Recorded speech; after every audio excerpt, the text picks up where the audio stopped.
بسم اللہ الرحمن الرحیم، اللہم صلی علی محمد و علی آل محمد۔ انتہائی قابل احترام احباب کرامی، میں سمجھتا ہوں کہ جو آپ پر زندگی کے کسی بھی لمحے میں احسان کرنے والا ہوتا ہے، جس کو ہم عرف عام میں محسن کہتے ہیں، ہمیں اس کا انتہائی شکر گزار ہونا چاہیے، کیونکہ وہ اللہ کریم کی طرف سے بھیجا ہوا ایک نمائندہ ہوتا ہے، ایک مقرب انسان ہوتا ہے، جس کے دل میں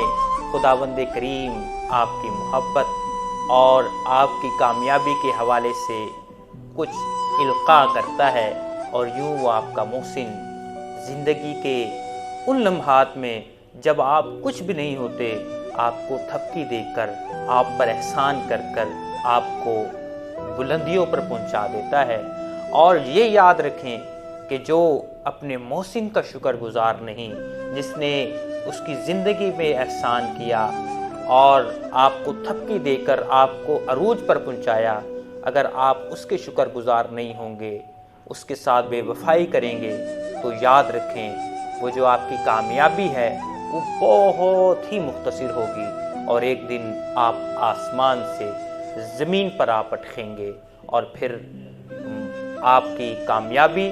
اور آپ کی کامرانی کسی بھی کام کی نہیں رہے گی۔ اللہ کرے ایسا نہ ہو۔